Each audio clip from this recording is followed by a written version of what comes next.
Disclaimer. दोस्तों, ये कहानी केवल एक काल्पनिक रचना है। ये केवल लेखक के द्वारा रची गई यह एक कहानी है।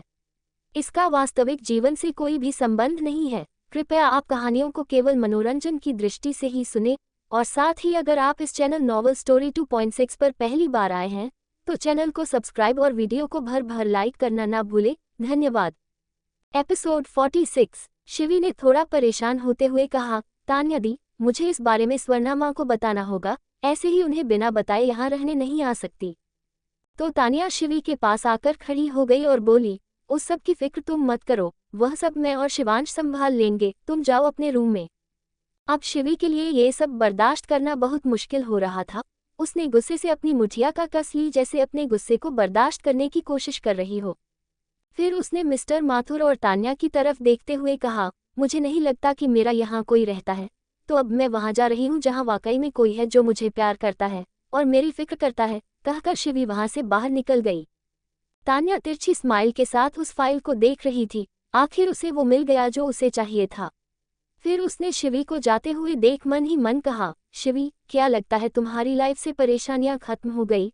अब तो तुम्हारी लाइफ पूरी तरह से बर्बाद होगी, क्योंकि खुश तो मैं तुम्हें कभी रहने नहीं दूंगी। शिवी एक अपार्टमेंट के सामने खड़ी हुई थी और लगातार डोर बेल प्रेस किए जा रही थी। तभी रिया ने डोर ओपन किया तो सामने खड़ी शिवी को देखकर हैरानी से बोली, शिवी, तुम यहाँ इस वक्त? शिव, जिसकी आंखें नम थी और चेहरे पर उसकी परेशानी साफ नजर आ रही थी। रिया उस सामने देखकर शिवी खुद पर कंट्रोल नहीं कर पाए और जाकर रिया के गले लग गई और जोर जोर से रोने लगी। शिवी को ऐसे रोते देखकर रिया को कुछ गलत होने का अंदेशा हुआ। उसने शिवी को हक कर लिया और घबराते हुए पूछा, क्या हुआ तुम्हें? तुम ऐसे रो क्यों रही हो? सब ठीक तो है ना? शिवी ने कोई जवाब नहीं दिया, वो वैसे ही रिया के गले से लगे रो रही थी। रिया ने शिवी को खुद से थोड़ा दूर किया और फिर उसकी आंसू पोंछते हुए बोली, शिव, देखो, रोना बंद करो और मुझे बताओ हुआ क्या है? तुम ऐसे रो क्यों रही हो? फिर उसे अंदर ले जाते हुए, चलो पहले तुम आकर अंदर बैठो, कहकर रिया शिवी को अंदर हॉल में ले जाकर सोफे पर बैठाया और फिर गिलास में पानी डालकर शिवी को देते हुए कहा, लो पहले पानी पियो और थोड़ा रिलैक्स हो जाओ, और फिर मुझे बताओ कि क्या हुआ है। शिवी ने 2 घुट पानी पिया और फिर रोते हुए बोली, वो तान्या दी ने मुझसे डिवोर्स पेपर पर साइन करवा लिया। शिवी की बात सुनकर रिया हैरानी से बोली, साइन करवा लिए? ऐसे कैसे साइन करवा लिए? और इस बारे में शिवांश को पता है? मतलब तुम्हारे घर वालों को कुछ मालूम है इस बारे में? तो शिवी ने अपना सिरना में हिलाया और कहा, नहीं, उन्हें कुछ नहीं पता। तो रिया ने थोड़ा गुस्से से कहा, तो वह तनिया होती कौन है तुमसे साइन करवाने वाली? ये मैटर तुम्हारा और शिवांश के बीच का है ना, या तुम्हारे वालों का? वह कौन होती है तुम पर यह फैसला थोपने वाली?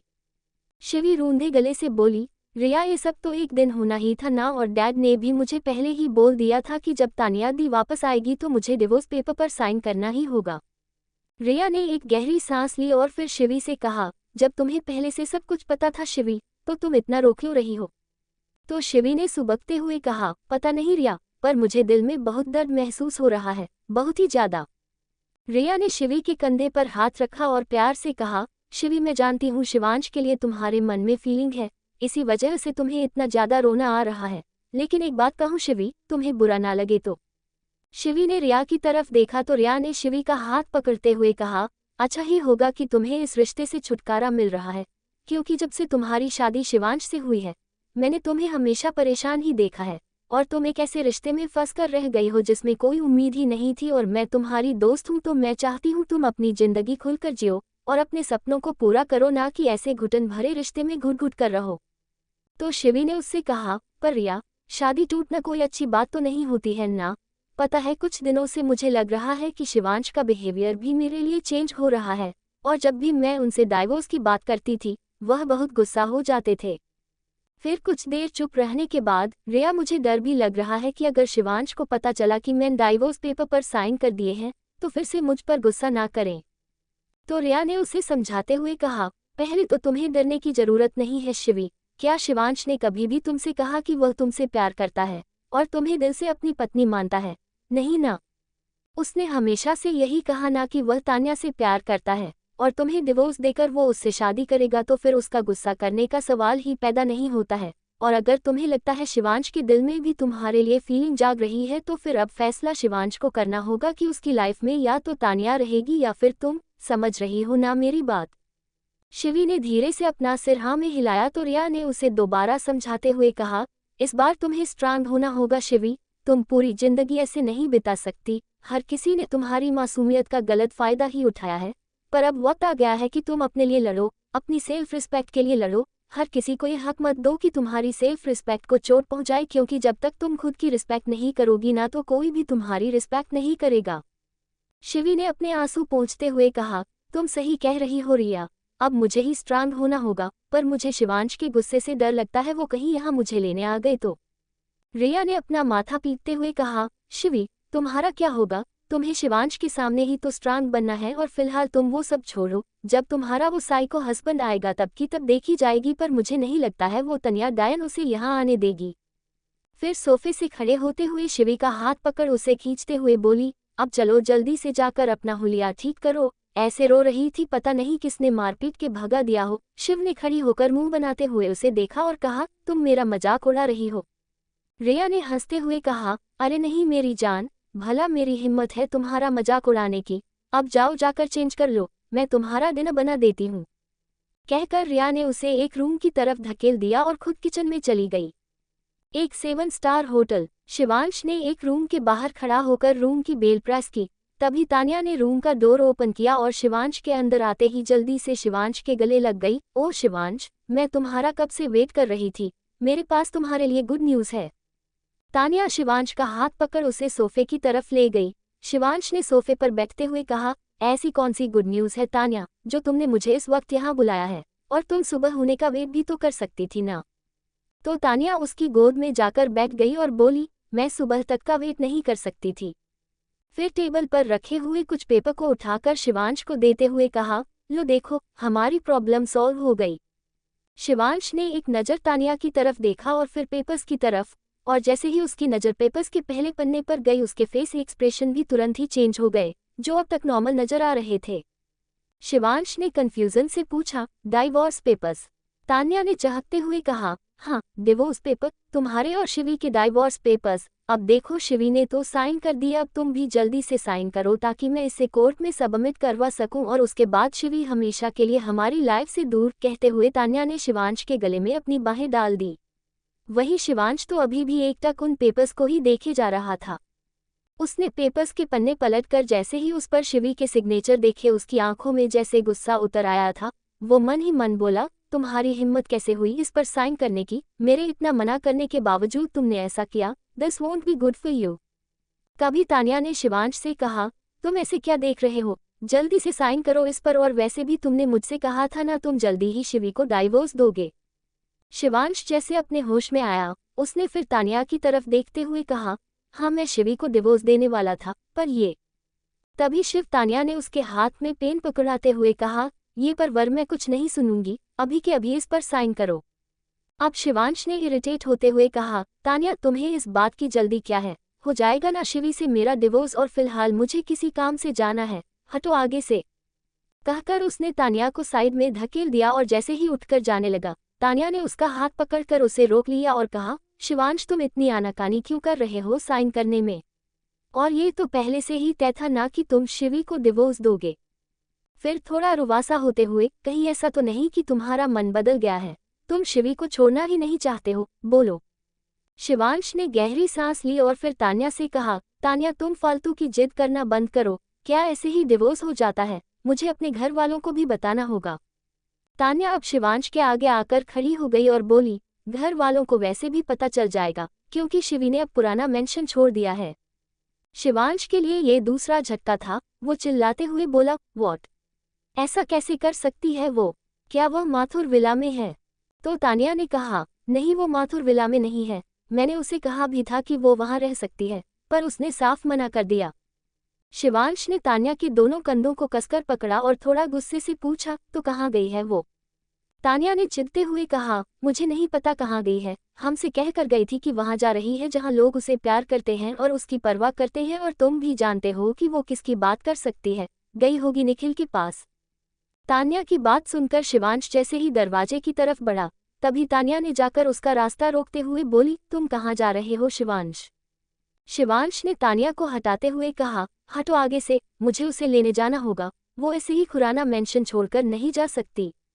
अब तान्या गुस्से से लाल पीली होने लगी। तो मतलब मेरा शक सही है, अब तुम्हारी लाइफ में मेरी कोई जगह नहीं रही ना? क्या इसीलिए तुमने मुझे वापस बुलाया था? जब तुम्हें यही सब करना था, मुझे वापस आना ही नहीं चाहिए था, तान्या रोते हुए बोल रही थी। तान्या की बातों से शिवांश अब इरिटेट हो रहा था। वो समझ नहीं पा रहा था कि वो यहाँ से कैसे जाए, क्योंकि वह बर्दाश्त नहीं कर पा रहा था कि शिवी निखिल के पास क्यों गई है और उसने खुराना मेंशन क्यों छोड़ा है। शिवांश ने उसे दोबारा साइड में धकेलते हुए कहा, तान्या ये स्टूपिड हरकतें करना बंद करो और मुझे जाने दो। तान्या उसे किसी भी हालत में नहीं जाने दे सकती थी, इसलिए वह गुस्से से सोफे की तरफ बढ़ी और गिलास को कांच ले गिलास को फर्श पर फेंककर तोड़ दिया और टूटा हुआ कांच उठाकर बोली, अगर तुम शिव को वापस लेने गए ना शिवांश, तो मैं खुद की जान ले लूंगी, क्योंकि मैं सिर्फ तुमसे प्यार करती हूँ और तुम मेरी जगह शिवी को नहीं दे सकते। शिवांश ने पलटकर हैरानी से तान्या की तरफ देखा। तान्या तुम पागल हो चुकी हो क्या? तान्या चिल्लाते बोली, हाँ मैं पागल हो गई हूँ, इतना वक्त हो गया है मुझे यहाँ आए हुए, लेकिन तुम शिवी को डिवोर्स देने के लिए तैयार ही नहीं हो। हर बार मेरी बात को इग्नोर कर देते हो। क्या मतलब समझूं मैं इसका? तुम्हें यही सब करना था तो क्यों मेरे आने का इंतजार किया? मुझे पता था वो शिवी ऐसे ही है, उसने तुम्हें मुझसे छीन ही लिया, क्योंकि वो हमेशा से यही करना चाहती थी। शिवांश उसे रोकने के लिए आगे बढ़ा ही था, तभी तान्या ने गुस्से से अपने हाथ की नस काट ली। शिवांश की एकदम शॉक्ड होकर चिल्लाया, तान्या। तभी तान्या एकदम बेसुध होकर फर्श पर गिर गई। उसकी कलाई से काफी सारा खून बहने लगा। शिवांश जल्दी से आकर घुटनों के बल तान्या के पास बैठ गया और उसका चेहरा थपथपाकर उसे होश में लाने की कोशिश करना लगा। तान्या आंखें बंद मत करो, प्लीज आंखें बंद मत करो। तान्या अपनी लड़खड़ाती जबान में बोली, मुझे छोड़कर मत जाओ शिवांश, मैं सिर्फ तुमसे प्यार करती हूँ, तुम सिर्फ मेरे हो। इसी के साथ तान्या बेहोश हो गई। शिवांश ने जल्दी से अपनी पॉकेट से रुमाल निकालकर तान्या की कलाई पर बांधा और उसे गोद में उठाकर रूम से बाहर बढ़ गया। कुछ देर बाद तान्या हॉस्पिटल के बेड पर बसुध लेटी हुई थी। उसके एक हाथ पर ड्रिप लगी हुई थी और दूसरे हाथ पर पट्टी बंधी हुई थी। वही शिवांश उसके पास ही चेयर पर बैठा हुआ था। कुछ ही देर में वहां पर मिस्टर माथुर आ गए और वह हड़बड़ाते हुए बोले, क्या हुआ मेरी बेटी को, और इसने सुसाइड करने की कोशिश क्यों की? तभी शिवांश ने मिस्टर माथुर से कहा, घबराने वाली बात नहीं है मिस्टर माथुर, तान्या ठीक है, जख्म ज्यादा गहरा नहीं था। तभी मिस्टर माथुर ने शिवांश से पूछा, वो तुम्हारे साथ थी ना, तो बताओ क्या हुआ ऐसा कि उसे अपने हाथ की नस काट ली? शिवांश ने अपनी चेयर से खड़े होते हुए कहा, बेवजह की जिद कर रही थी यह, और डाइवोर्स पेपर लेकर आई थी, मुझसे कह रही थी उस पर साइन कर दो। ओ क्या गया है इसे, ये पहले तो ऐसी नहीं थी। माथुर ने कहा, हाँ तो कर देते ना साइन, वैसे भी तुम्हारा और शिवी का डाइवोर्स तो होने ही वाला था ना। शिवांश ने मिस्टर माथुर से कहा, यह आप कैसी बातें कर रहे हैं मिस्टर माथुर, शिवी सिर्फ मेरी बीवी ही नहीं, खुराना खानदान की बहू भी है, तो बताए मुझे क्या जवाब देता मैं अपने घर में सबको कि उनकी बहू को मैंने डाइवोर्स क्यों दिया है, बोलिए।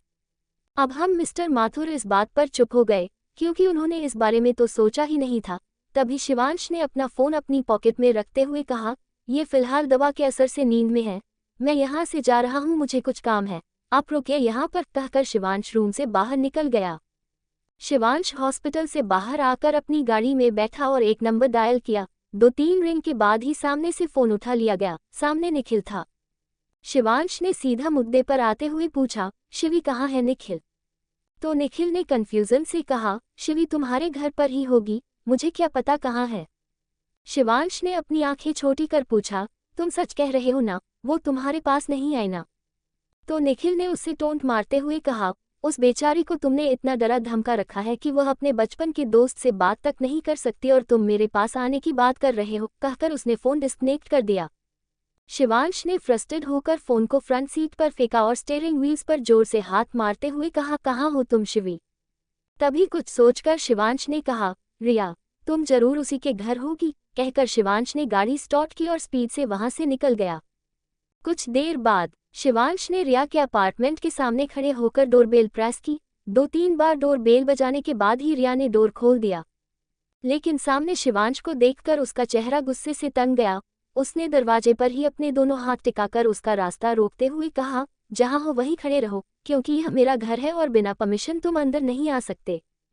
शिवांश ने उसे घूरते हुए देखा और कहा, चुपचाप आगे हट जाओ रिया और शिवी को बुलाओ, मैं उसे ले जाने आया हूँ। तो रिया ने अपने हाथ बांधते हुए कहा, क्यों बुलाऊं मैं उसे? तुम लगते क्या हो शिवी के? तो शिवांश ने दांत पीसते हुए कहा, हस्बैंड हूँ उसका और कुछ जानना है तुम्हें?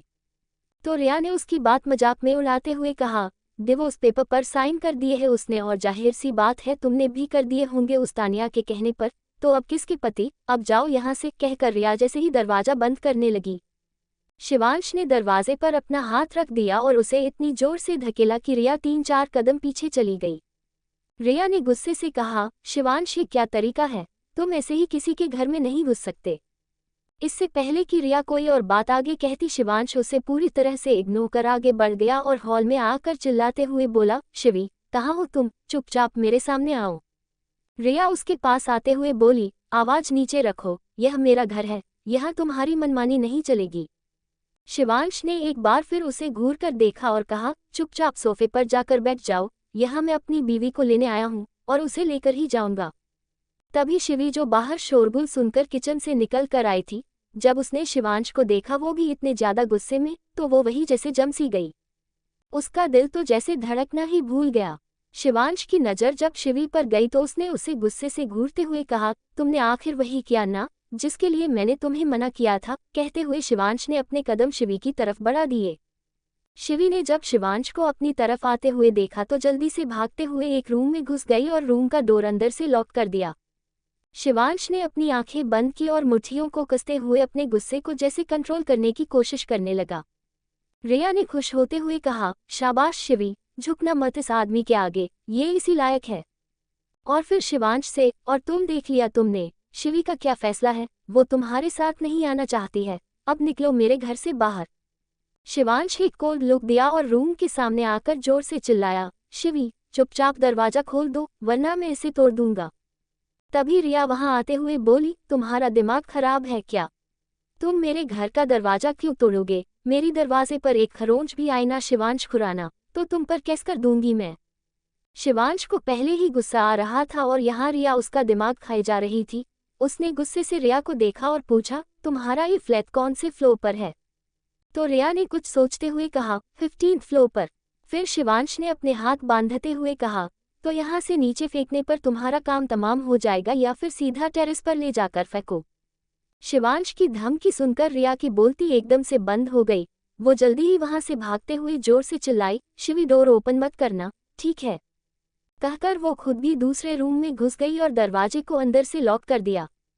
फिर दरवाजे से सट कर खड़े होते हुए बोली, अजीब पागल आदमी है ये, सही किया शिवी इसे डाइवोर्स देकर। रिया के वहां से जाते ही शिवांश ने एक बार फिर गुस्से से डोर पीटते हुए कहा, शिवी ओपन द डोर, जितनी देर करोगी सजा उतनी ही ज्यादा मिलेगी। अंदर शिवी डोर की तरफ देख रही थी। उसने डर से अपनी मुठिया बांधते हुए कहा, अब तो ये मुझे छोड़ेंगे नहीं, हे भगवान जी प्लीज मुझे बचा लीजिए इनके गुस्से से। अब शिवांश से अपना गुस्सा कंट्रोल नहीं हो रहा था। उसने शिवी को वार्निंग देते हुए कहा, मेरे 3 गिनने तक अगर तुमने डोर ओपन नहीं किया तो मैं इस डोर को तोड़ दूंगा। शिवांश को इतना गुस्से में देखकर वैसे ही शिवी के हाथ पांव फूल रहे थे, तो भला उसकी हिम्मत कैसे होती है दरवाजे को खोलने की भी। वो आसपास कहीं खुद को छुपाने की जगह ढूंढ रही थी। तभी वह जाकर पर्दे के पीछे छुप गई। उसे लगा कि अगर वह शिवांश को रूम में नहीं मिली तो शिवांश वहां से चला जाएगा, इसलिए उसने खुद को पर्दे से अच्छे से छिपा लिया। वही शिवांश ने जब देखा कि शिवी दरवाजा नहीं खोल रही है, तो उसने गुस्से से एक जोर की किक दरवाजे को मारी और इसी के साथ दरवाजा एक तेज आवाज के साथ टूट गया। आवाज इतनी तेज थी कि दूसरे रूम में बंद रिया ने भी सुन लिया था। उसने अपना माथा पीटते हुए कहा, तोड़ दिया दरवाजा, अब इसका बिल इसी पर फाड़ूंगी, समझता क्या है खुद को, एक एक पैसा वसूल करूंगी इससे। वही शिवी ने तो कसकर अपनी आंखें बंद कर ली। वह तो डर की वजह से सांस भी नहीं ले पा रही थी कि कहीं शिवांश को पता ना चल जाए कि वो पर्दे के पीछे छिपी हुई है। शिवांश रूम के अंदर आया और अपनी नज़र आसपास फेरते हुए बोला, कहाँ हो तुम? सामने आओ। जरा सी भी आवाज ना हो इसलिए शिवी ने अपने मुंह पर हाथ रख लिया। शिवांश ने जाकर वॉशरूम का डोर ओपन किया तो शिवी भी नहीं थी। वही शिवांश फ्रस्ट्रेटेड हो रहा था। वह बालकोनी की तरफ जा ही रहा था तभी उसे महसूस हुआ कि पर्दे के पीछे कोई है। उसके बढ़ते कदम रुक गए।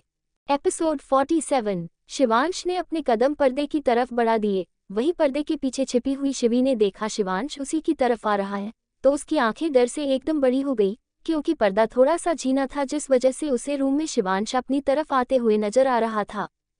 कुछ देर बाद शिवांश उसके सामने ही खड़ा था। उनके बीच में सिर्फ एक पर्दा था। शिवांश ने पर्दे को पकड़ा और झटके से साइड कर दिया। वहीं शिवी ने डर से अपनी आंखें डर से बंद कर ली और अपने चेहरे को अपनी हथेलियां से ढक लिया। शिवी को देखकर शिवांश ने गुस्से से कहा, मुझसे छिपने की कोशिश कर रही थी, मेरी तरफ देखो। लेकिन शिवी की हिम्मत नहीं हो रही थी शिवांश की तरफ देखने की भी। वो अभी भी अपने चेहरे को अपनी हथेली में ढके हुए खड़ी हुई थी और मन ही मन भगवान का नाम लिए जा रही थी कि किसी भी तरह से आज ऊपर वाला उसे शिवांश के गुस्से से बचा ले। शिवांश ने जब देखा कि शिवी उसकी बात नहीं मान रही है तो शिवांश ने उसका हाथ पकड़कर उसे अपनी तरफ झटके से खींचा। शिवांश के ऐसा करने से शिवी अपनी आंखें बड़ी किए उसे देखने लगी। शिवांश ने अपने दांत पीसते हुए कहा, तुम्हारी हिम्मत कुछ ज्यादा ही बढ़ती नहीं जा रही कि अब मेरी बात भी इग्नोर करने लगी हो। कहते हुए शिवांश ने शिवी की कलाई पर अपनी पकड़ कस ली, जिस वजह से शिवी को दर्द होने लगा और दर्द की वजह से उसकी आंखें नम हो गई।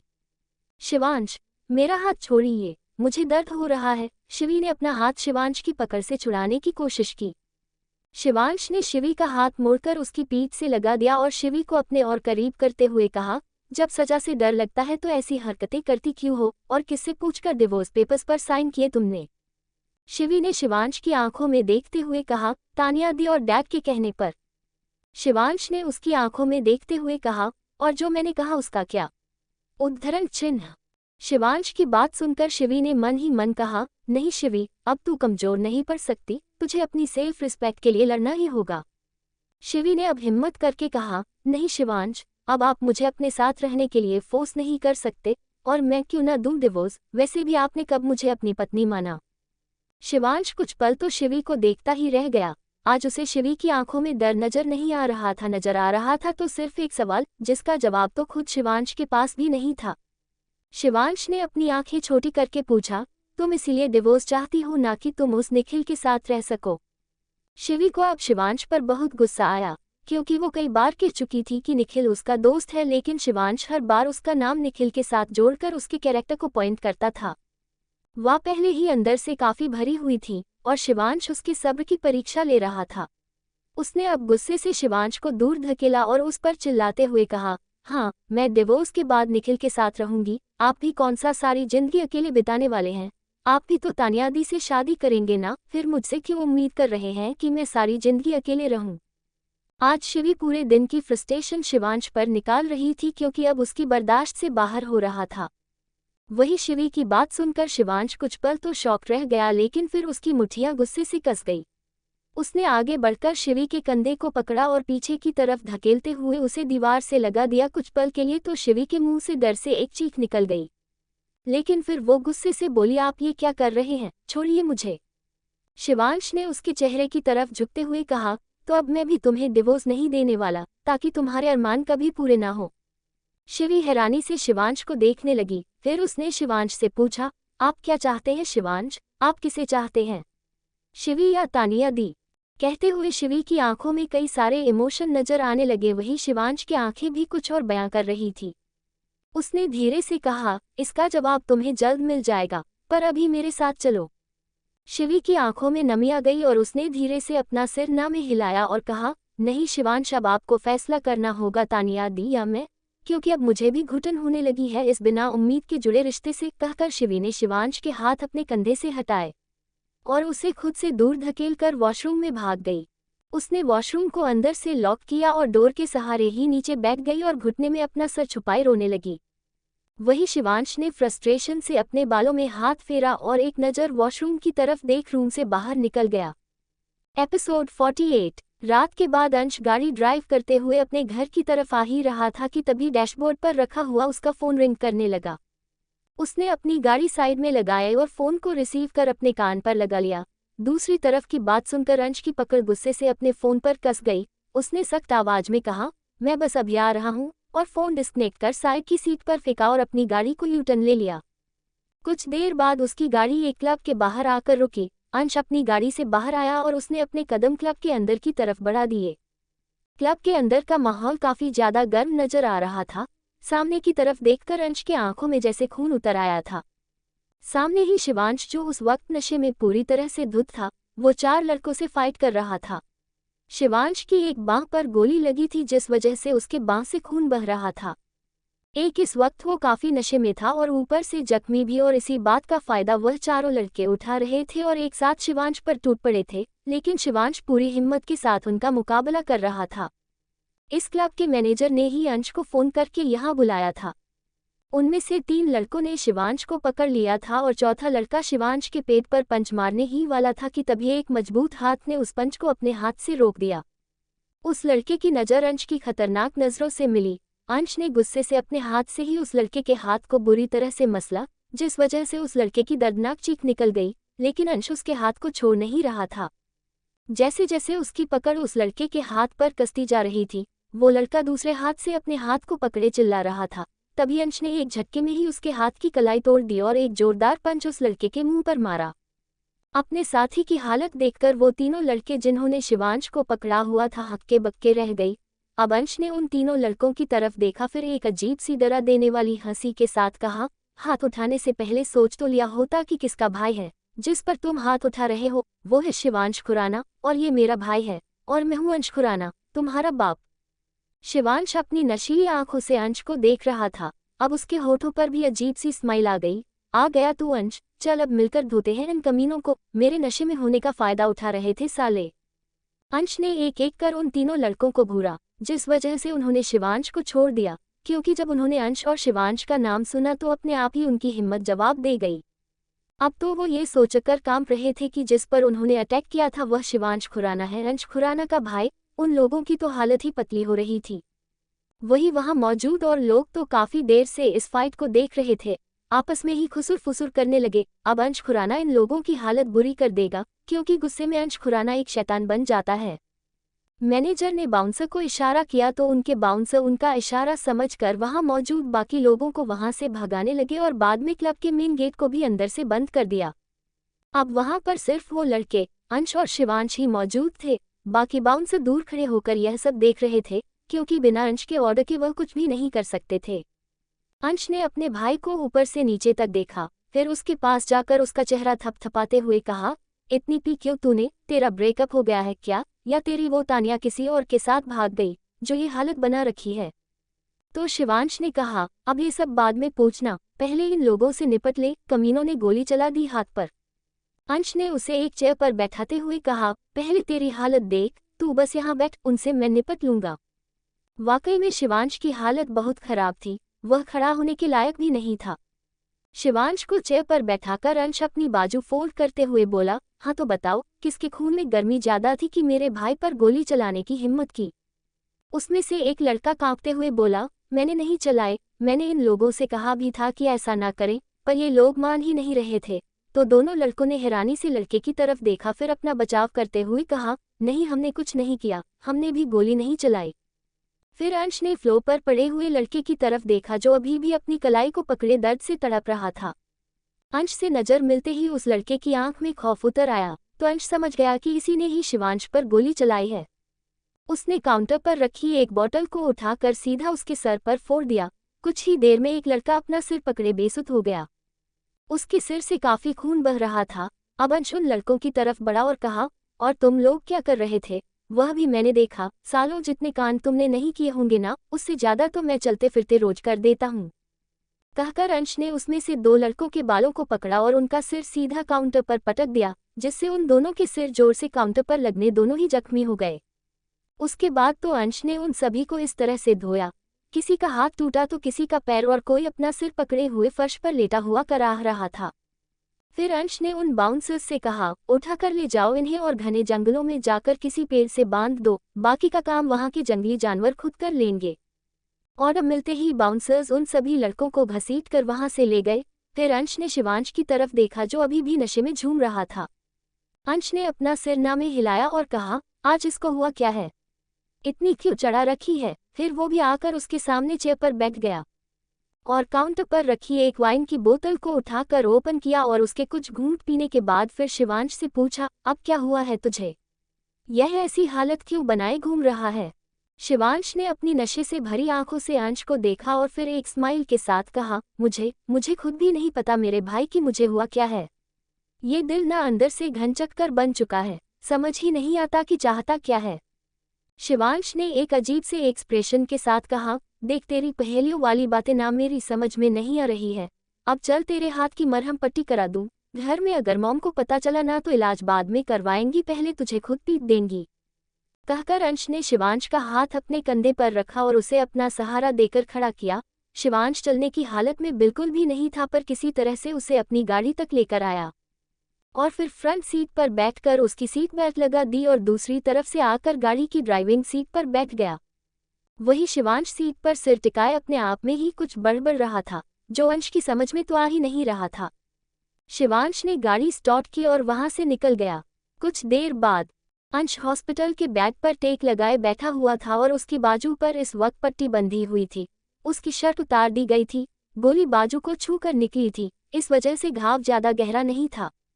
फिर डॉक्टर ने शिवांश का चेकअप करते हुए कहा, देखिए मिस्टर अंश, घाव ज्यादा गहरा नहीं है और हमने ड्रेसिंग कर दी है और फिलहाल के लिए इन्हें 2 दिन बाद ड्रेसिंग के लिए दोबारा आना होगा। अंश ने पूछा, अब मैं इसे ले जाऊं? तो डॉक्टर ने कहा, हाँ आप इन्हें ले जा सकते हैं। कहकर डॉक्टर वहां से बाहर चला गया। अंश ने फिर शिवांश की तरफ देखा जो अभी भी नशे में ही था। उसने जैसे तैसे करके शिवांश को उसकी शर्ट पहनाई, फिर उसे वापस अपने साथ मेंशन ले आया। पूरे रास्ते शिवांश अपने आप में ही कुछ न कुछ बोलता रहा। अंश जैसे तैसे उसे उसके रूम में लेकर आया, लेकिन उसके रूम में शिवी नहीं थी, तो अंश को थोड़ा अजीब लगा, ये शिवी कहाँ गई? तभी शिवांश जो कुछ न कुछ बड़बड़ा रहा था, उसने नशे में ही कहा, वो चली गई, उसे मेरे साथ नहीं रहना, इसलिए चली गई वो।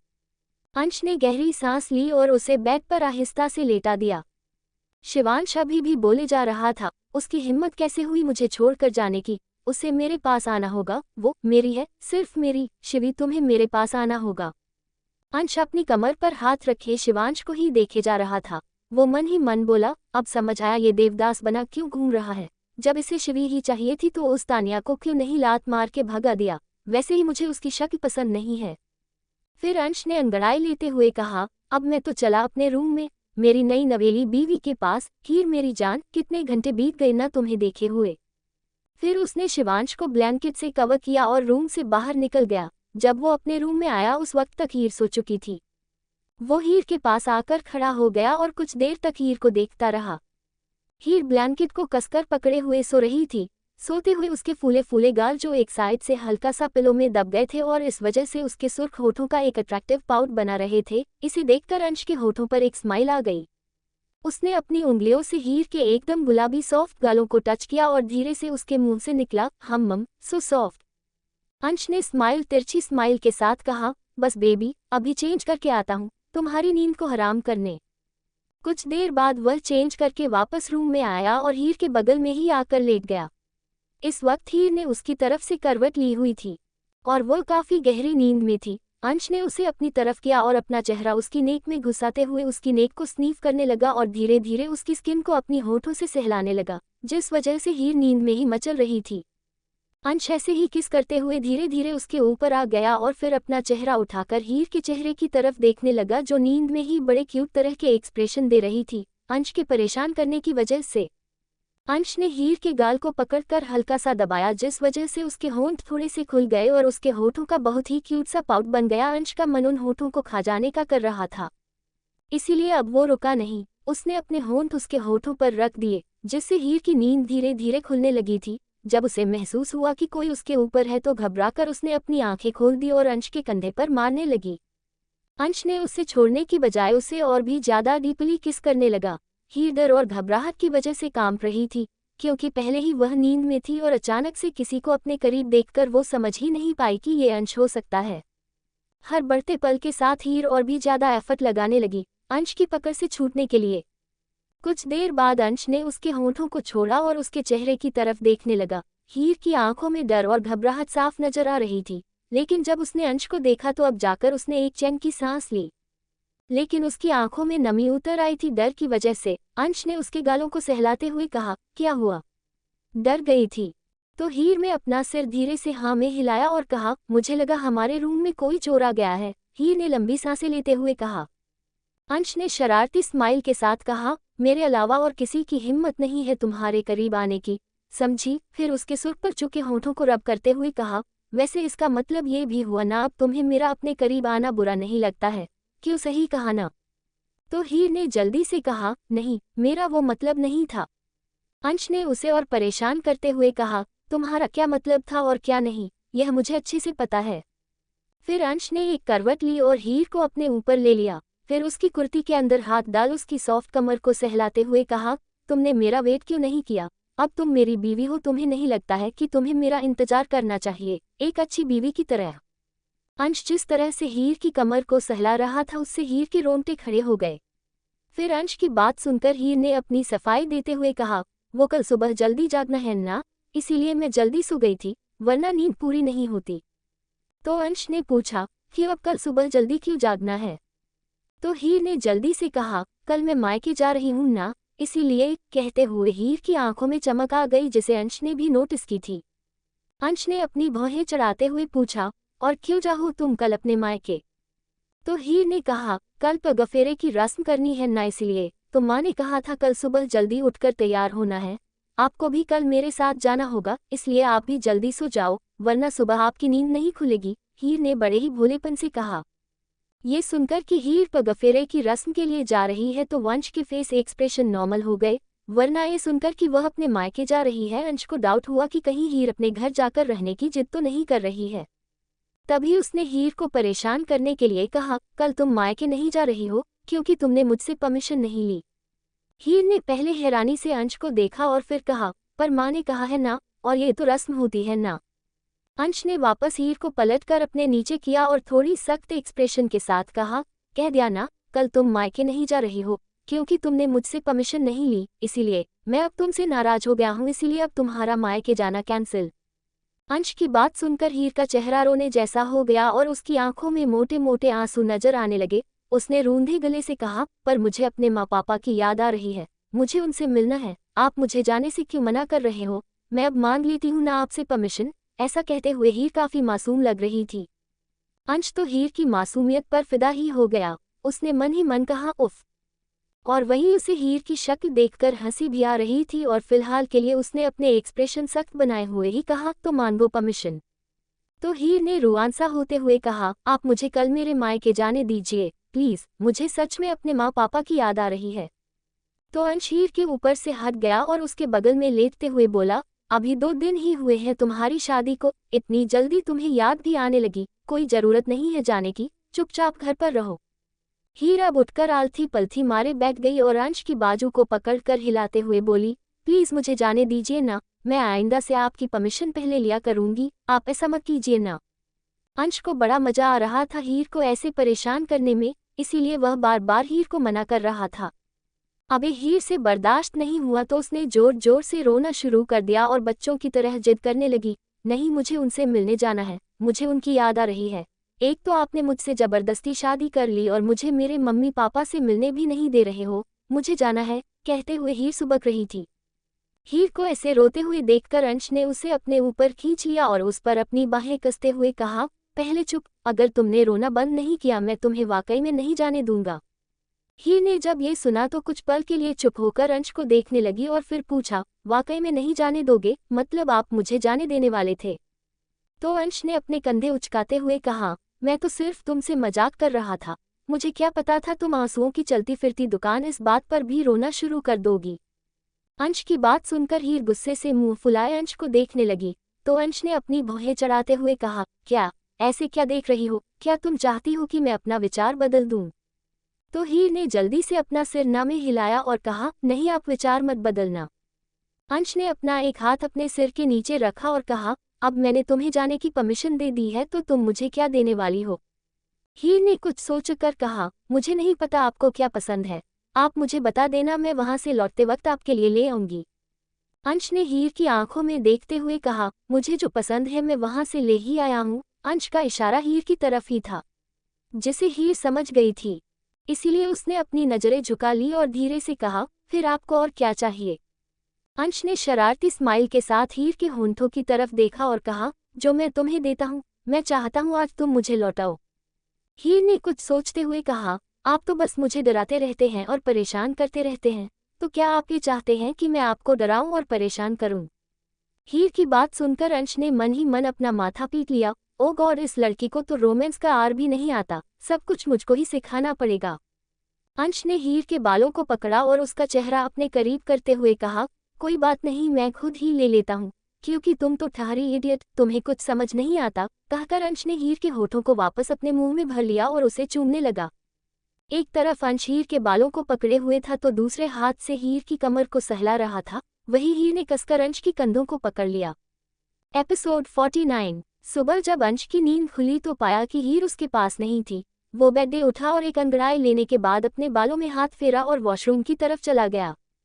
वॉशरूम में अंश जब मिरर के सामने खड़ा हुआ तो उसकी नज़र अपने होठों पर गई, जहां पर बाइट का निशान साफ नजर आ रहा था, जिसे देखकर अंश के होठों पर स्माइल आ गई, क्योंकि यह बाइट का निशान हीर ने ही उसे दिया था। उसे याद आया कल रात को जब वह हीर को बड़ी पैशन के साथ किस कर रहा था, तो हीर उससे छूटने की कोशिश कर रही थी, लेकिन अंश उसे छोड़ने को तैयार ही नहीं था। तब गुस्से में आकर हीर ने उसके निचले होंठ को काट लिया था, लेकिन तब भी अंश कुछ देर के लिए रुका जरूर, लेकिन उसने हीर को नहीं छोड़ा था। अंश ने उसे किस करना तब बंद किया जब वह खुद सेटिस्फाइड हो गया। उसने उस बाइट के निशान पर अपनी जीभ फेरी और इसी के साथ उसने एक तिरछी स्माइल के साथ कहा, मेरी आंसुओं की दुकान, मुझे पता नहीं था कि तुम एक जंगली बिल्ली भी हो, but you are so wild and I like wilderness. कुछ देर बाद वो रेडी होकर नीचे आया तो हीर नीचे हॉल में ही खड़ी स्वर्णा जी के साथ कुछ बात कर रही थी, जब उसकी नज़र अचानक ही अंश की नज़रों से जाकर मिली। लेकिन जब उसकी नज़र उनके होठों पर गई तो उसने जल्दी से अपनी नज़र दूसरी तरफ फेर ली, क्योंकि अंश के होठों पर नजर आ रहा बाइट का निशान कल रात की सारी कहानी बयां कर रहा था। अंश हीर की नज़रों से ही समझ गया था कि वह इतना ज़्यादा शर्मा क्यों रही है। ये देखकर उसके फेस पर एक छोटी सी स्माइल आ गई। हीर ने इस वक्त एक रेड कलर की बनारसी साड़ी पहनी हुई थी और हाथ में चूड़ा, उसने अपने लंबे बालों का जूड़ा बनाया हुआ था जिस पर गजरा लपेटा हुआ था। कुल मिलाकर हीर इस लुक में काफी ज्यादा खूबसूरत लग रही थी। अंश हीर के सामने जाकर खड़ा हो गया और अपनी मॉम से बोला, मॉम, मैं सोच रहा हूँ कि पगफेरे पर आज ना जाकर कुछ दिनों बाद चले जाए, मुझे ऑफिस में जरूरी काम आ गया है। हीर हैरानी से अंश को देखने लगी तो अंश ने हीर से कहा, ऐसे क्या देख रही हो, मेरा जरूरी काम है इसलिए तुम आज रहने दो, हम फिर कभी चलेंगे। हीर ने स्वर्णा जी से कहा, पर माँ पंडित जी ने तो पैगफेरे की रस्म आज करने के लिए कहा था ना। स्वर्णा जी समझ गई कि अंश हीर को परेशान करने के लिए ऐसा कह रहा है।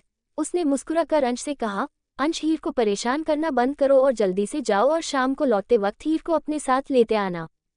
अंश ने हीर की तरफ देखा, जिसके चेहरे पर एक अलग ही रौनक नजर आ रही थी अपनी मायके जाने के नाम पर। उसने बड़े सीरियस टोन में कहा, चलो बाहर, तुम्हें तुम्हारे मायके छोड़ कर आता हूँ। फिर अपने एक हाथ की उंगली में चाबी घुमाते हुए बाहर की तरफ चला गया। हीर ने स्वर्णा से कहा, माँ, मैं आती हूँ। स्वर्णा जी ने प्यार से उसके गाल पर हाथ रखते हुए कहा, ठीक है बेटा, मैं तुम्हारा इंतजार करूंगी। हीर ने स्वर्णा जी के पैर छुए और जल्दी से भागते हुए बाहर चली गई। उसे तो इस बात का डर लग रहा था कि अंश कहीं उसे छोड़कर कहीं चला ही ना जाए। अंश अपनी गाड़ी में ड्राइविंग सीट पर बैठा हुआ हीर के ही बाहर आने का वेट कर रहा था। इस वक्त उसने अपनी आंखों पर गॉगल्स पहने हुए थे। वहीं हीर अपनी साड़ी को संभालते हुए जल्दी जल्दी बाहर आए और फ्रंट साइड का डोर ओपन कर उसके बगल में ही बैठ गई। हीर अपने मायके जाने के नाम पर इतनी ज्यादा एक्साइटेड थी कि उसे याद ही नहीं रहा कि उसने सीट बेल्ट नहीं लगाई है। अंश ने एक नज़र हीर की तरह देखा और फिर कहा, सीट बेल्ट लगाने के लिए क्या किसी और को हायर करना पड़ेगा?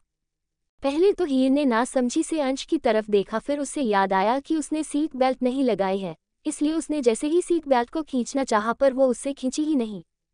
हीर को सीट बेल्ट के साथ में मशक्कत करते हुए देख उसने अपना सिर ना में हिलाया और हीर की तरफ झुका।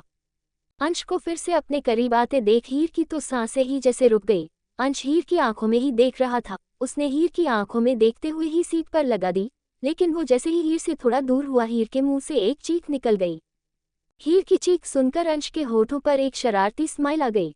दरअसल अंश जब हीर की तरफ झुका था तब हीर की साड़ी में से नजर आ रही उसकी एकदम गोरी पतली कमर को देखकर अंश ने अपने एक हाथ से उसकी कमर को सहलाते हुए जोर से पिंच किया था, जिस वजह से हीर के मुंह चीख निकल गई थी। हीर अपनी कमर को रब करते हुए गुस्से से अंश को देख रही थी। अंश ने वहां देखा जहां पर उसने हीर पिंच पेंट किया था, वो जगह बिल्कुल लाल हो गई थी। उसने गाड़ी स्टार्ट करते हुए कहा, सॉरी बेबी, तुम्हारी इतनी सेक्सी कमर देखकर मैं खुद को कंट्रोल नहीं कर पाया। हीर ने जल्दी से अपने पल्लू से अपनी कमर को ढक लिया और अपना चेहरा दूसरी तरफ फेर लिया, क्योंकि उसके पास कोई जवाब नहीं था जो वो अंश को दे सके।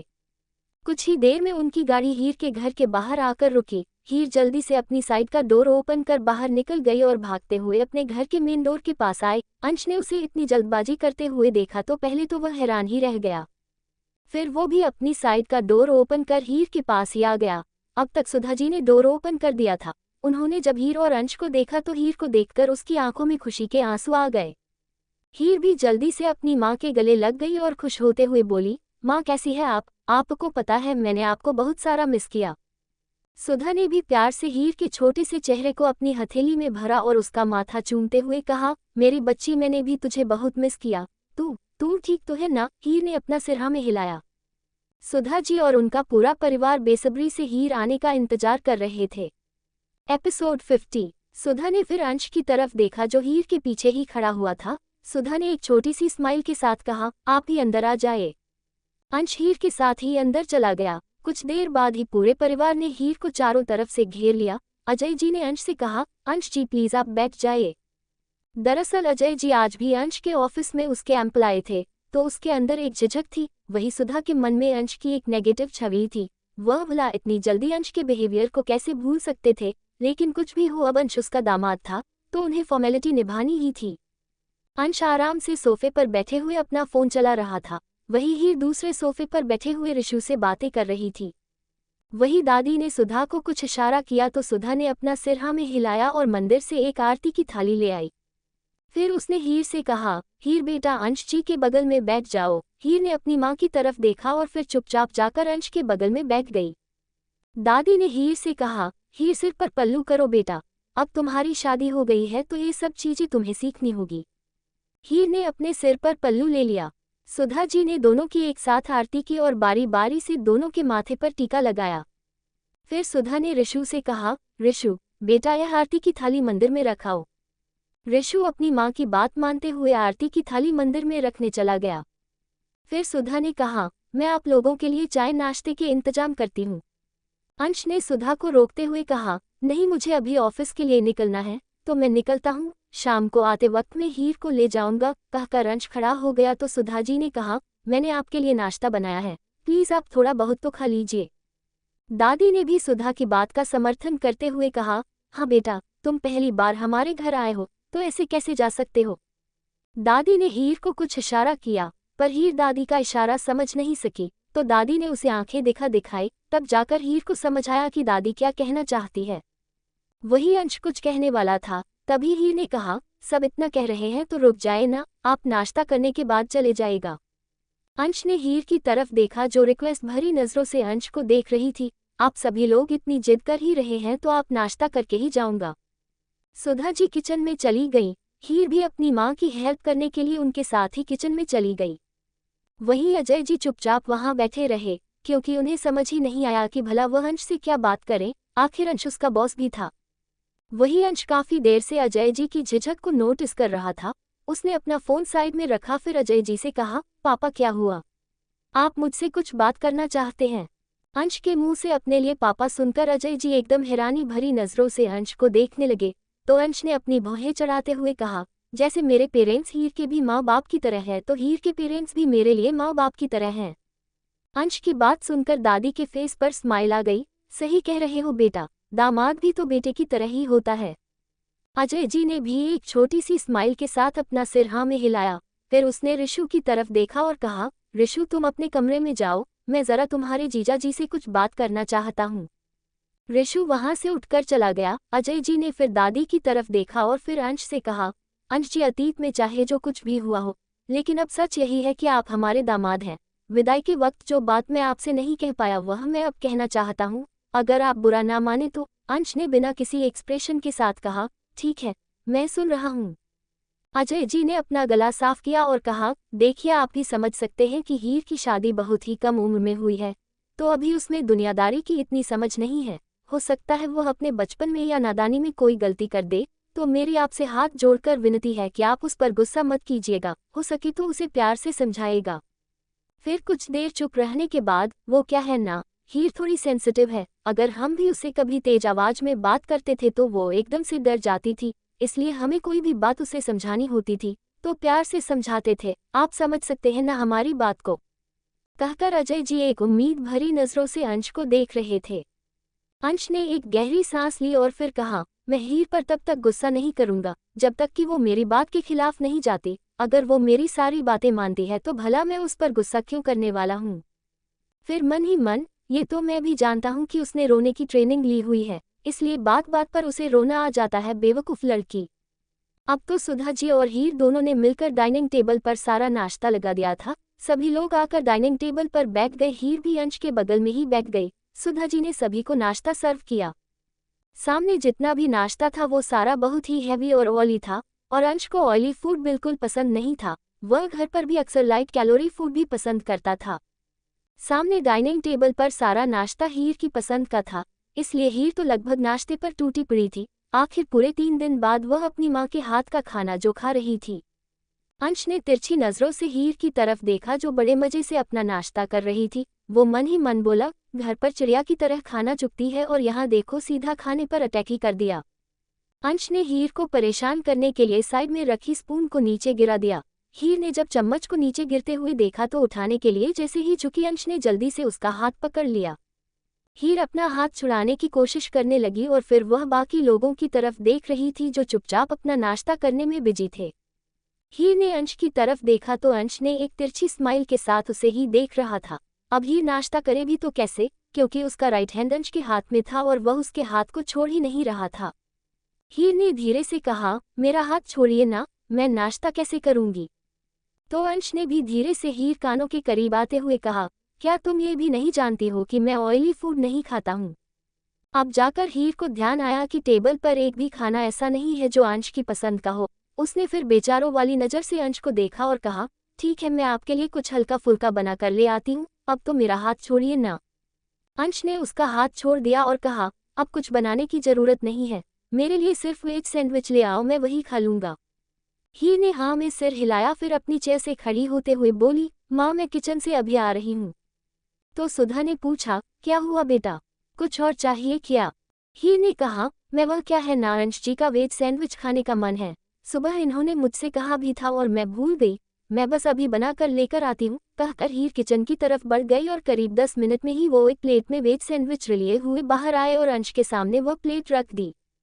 हीर वापस अपनी चेयर पर आकर बैठ गई और वापस अपना नाश्ता करने लगी। अंश ने जैसे ही सैंडविच का पहला बाइट लिया, उसके फेस पर एक छोटी सी स्माइल आ गई, क्योंकि उसकी बीवी ने पहली बार उसके लिए अपने हाथों से कुछ बनाया था, इसलिए अंश ने वह पूरा नाश्ता फिनिश किया। कुछ देर बाद सभी लोगों का नाश्ता खत्म हुआ तो अंश जैसे ही चेयर से खड़ा होने लगा, जूस का गिलास उसके हाथ से टकरा गया और वह जूस उसके शरपट पर ही आकर गिरा।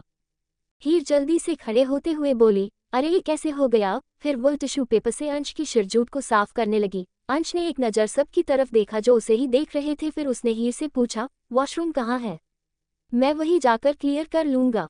तो दादी ने कहा, हाँ हीर, इसे अपने रूम में ले जाओ, वहाँ पर ही अपने कपड़े साफ कर लेगा। हीर ने अंश से कहा, आप मेरे साथ आइए। फिर वह अंश के साथ अपने रूम की तरफ बढ़ गई। दरअसल अंश ने वह जूस जानबूझकर अपने ऊपर गिराया था ताकि वह जाने से पहले एक बार हीर से अकेले में मिल सके। हीर अपने रूम का डोर ओपन कर अंदर आए और आगे बढ़ते हुए बोली, ये इधर ही है वॉशरूम। पर तभी अंश ने हीर का हाथ पकड़कर उसे अपनी तरफ खींच लिया। अंश ने यह इतनी जल्दी किया था कि हीर को संभलने का मौका ही नहीं मिला। वह सीधा उसके सीने से जा टकराए, फिर अपनी आंखें बड़ी कर अंश को देखने लगी। हीर कुछ बोलते ही वाली थी पर अंश ने उसे कुछ बोलने का मौका ही नहीं दिया। उससे पहले ही अंश ने हीर के होठों पर अपने होंठ रख दिए और उसे पीछे की तरफ धकेलते हुए दीवार से लगा दिया। वही हीर को थोड़ा डर लग रहा था कि कहीं कोई आ ना जाए, क्योंकि रूम का डोर अभी भी खुला था, इसलिए वो अंश को खुद से दूर करने की कोशिश कर रही थी। पर अंश उसे काफी देर तक किस करता रहा और कुछ देर बाद वह उससे दूर हुआ और गहरी सांस लेते हुए हीर को देखने लगा।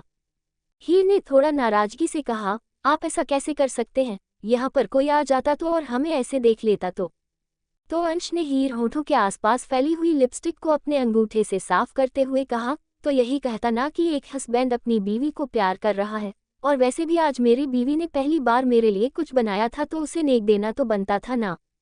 अब जाकर हीर को समझ आया कि जरूर अंश ने जानबूझकर वह जूस अपने ऊपर गिराया होगा। उसने अंश से पूछा, क्या आपने जानबूझकर वो जूस अपने ऊपर गिराया था। तो अंश ने कहा, और नहीं तो क्या, वरना तुम ऐसे अकेले में मुझे कहाँ मिलती और मैं तुम्हारी फैमिली वालों के सामने बोल तो नहीं सकता था ना कि तुम्हार बेटी को ले जा रहा हूँ उसके रूम में उसे किस करने के लिए। अंशी बात सुनकर हीर ने झेपते हुए अपनी नजरें दूसरी तरफ फेर ली और मन ही मन में कहा, कितने बेशर्म हैं ये, कुछ भी बोलते हैं। अंश ने हीर के कानों के करीब झुकते हुए कहा, अब क्या अपने बीवी के सामने भी शर्मिला बन जाऊं? कहने के साथ ही अंश ने हीर की ये लॉब को हल्का सा बाइट कर लिया। हीर ने जल्दी से उसे खुद से दूर धकेला और रूम से बाहर भाग गई। अंश ने उसे जाते हुए देखा और फिर वॉशरूम की तरफ बढ़ गया। कुछ देर बाद अंश अपने कपड़े साफ कर नीचे आ गया। हीर अपनी माँ और ऋषु के बीच में बैठी हुई उनसे बातें कर रही थी। जब अंश को उसने नीचे आते हुए देखा तो सभी लोग खड़े हो गए। अंश ने सभी की तरफ देखते हुए कहा, मैं शाम को जल्दी आकर हीर को ले जाऊंगा। कहकर अंश ने एक नज़र हीर की तरफ देखा। अंश से नज़र मिलते ही हीर ने जल्दी से अपनी नज़रें झुका ली, क्योंकि अंश जब भी हीर को देखता था तो उसकी नज़र में एक अलग ही तरह चाहत हीर को नजर आती थी। अंश वहां से बाहर निकल गया। सुधा ने फिर हीर से कहा, मेरे साथ चलो बेटा, मुझे तुमसे कुछ बात करनी है। दरअसल सुधा काफी देर से हीर से अकेले में कुछ पूछना चाहती थी, पर वह अंश के जाने का वेट कर रही थी। हीर अपनी माँ के साथ उनके रूम में चली गई। सुधा ने रूम का दरवाजा बंद किया और हीर का हाथ पकड़कर अपने बेड पर बैठ गई और फिर हीर से पूछा, हीर दामाजी तुम पर ज्यादा गुस्सा तो नहीं करते ना?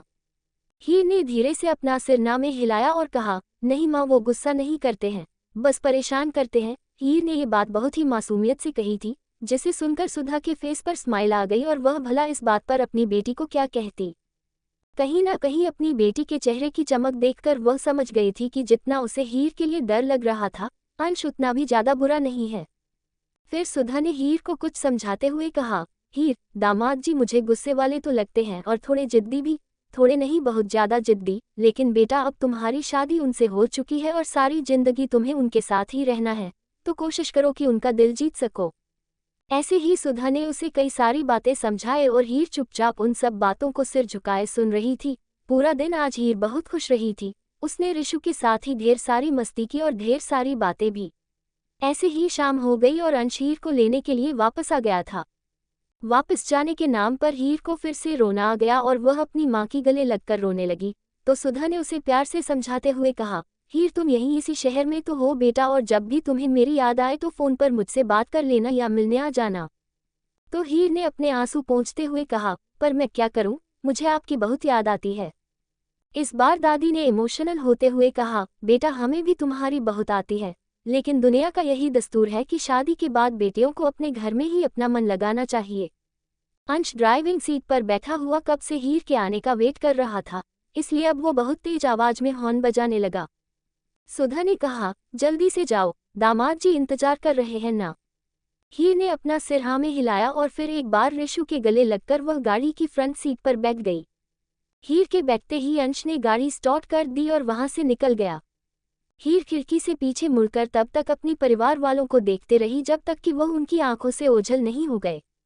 शाम काफी गहरा गई थी और अब अंधेरा भी होने लगा था। हीर विंडो से बाहर देख रही थी और बार बार अपने आंसू भी पोंछ रही थी। वही अंश तिरछी नजरों से बीच बीच में हीर को भी देख रहा था।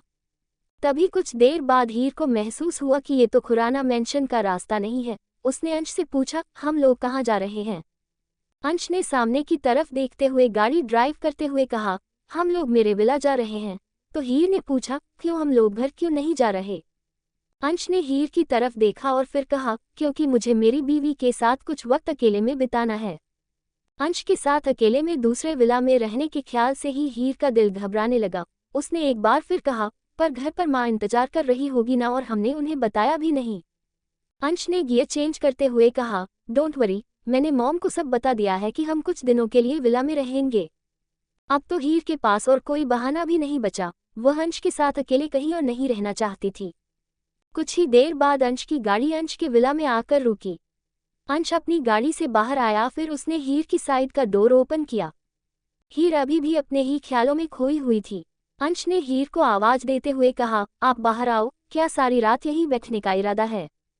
हीर ने अंश की तरफ देखा और फिर उस विला की तरफ। हीर इस विला को जानती थी। जब अंश ने उससे फोर्सफुली शादी की थी तब उसे इसी विला में लेकर आया था। हीर ने चुपचाप अपनी सीट बेल्ट उतरी और गाड़ी से बाहर आ गई। अंश ने गाड़ी का डोर बंद किया और हीर का हाथ पकड़कर अंदर की तरफ बढ़ गया।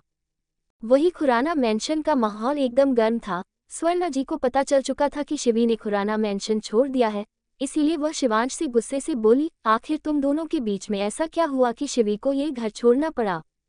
अंश पहले ही काफी फ्रस्ट्रेशन में था शवी के उठाए इस कदम की वजह से। उसने अपनी माँ से कहा, यह उसका डिसीजन है तो आप उसी से जाकर पूछिए, मुझसे नहीं, मैंने उसे यहाँ से नहीं निकाला था। कहकर शिवांश जैसे ही वहाँ से जाने लगा, स्वर्णा जी ने उसकी बांह को पकड़ उसे रोक लिया और उसके सामने आते हुए कहा, जवाब तुम्हें देना पड़ेगा शिवांश, आखिर क्या हुआ तुम दोनों के बीच में और क्यों उठाना पड़ा उसे यह कदम। जब तुम्हारे डैड अब्रॉड से आएंगे तो सोचो मैं उन्हें क्या जवाब दूंगी।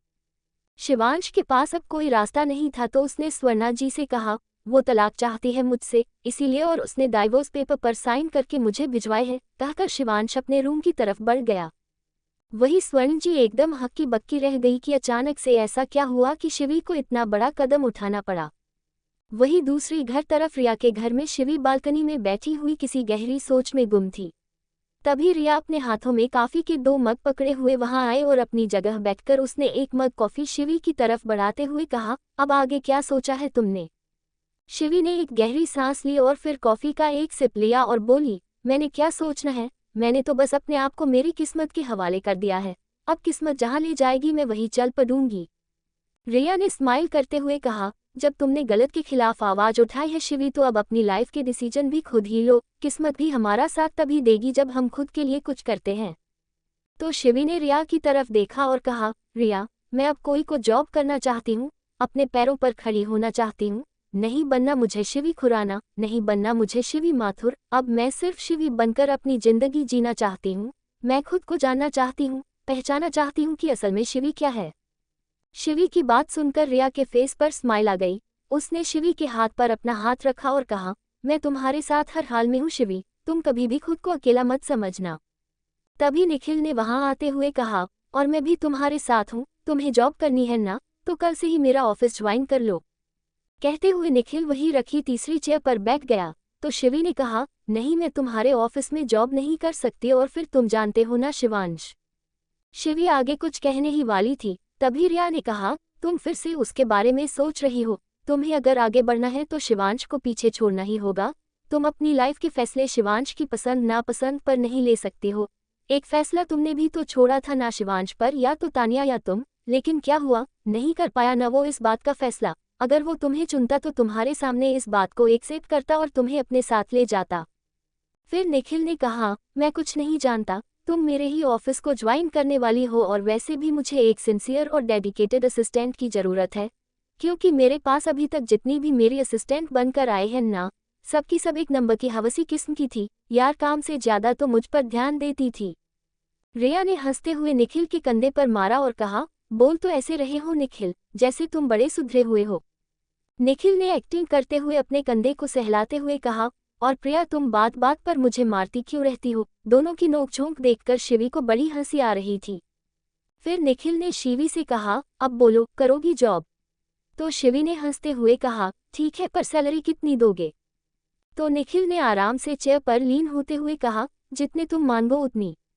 शिवी ने कहा, जितनी तुम बाकी असिस्टेंट को देते हो उतनी, क्योंकि ऑफिस टाइम में मैं तुम्हारी दोस्त नहीं तुम्हारी सिर्फ असिस्टेंट बनकर रहना चाहती हूँ। तुम्हें ये शर्त मंजूर है तो बोलो। तो निखिल ने कहा, जो हुक्म मेरे आका, आप जैसा कहेंगे वैसा ही होगा। रिया ने खुश होते हुए कहा, तो बस लग गई शिवी की नौकरी, तो इसी बात पर पार्टी तो बनती है। मैं अभी खाने के लिए कुछ ऑर्डर करती हूँ। कहकर रिया अपना फ़ोन लेने के लिए अंदर की तरफ चली गई। निखिल ने फिर थोड़ा सीरियस टोन में कहा, मैं खुश हूँ कि तुमने इतनी हिम्मत तो दिखाए, लेकिन अब मैं चाहता हूँ कि तुम दोबारा कमज़ोर ना पड़ो, क्योंकि अब तक सभी लोगों ने तुम्हारे सीधेपन का फ़ायदा उठाया है। आगे तुम किसी को यह मौका मत देना। शिव ने स्माइल की और चुपचाप अपनी कॉफ़ी पीने लगी। तो दोस्तों, आखिर कहानी में आगे क्या होगा, यह जानने के लिए इस स्टोरी को सुनते रहिए सिर्फ और सिर्फ novel_story_2.6 चैनल पर। और अगर कहानी आप सभी को पसंद आए तो वीडियो को लाइक, कमेंट और शेयर जरूर करें। धन्यवाद।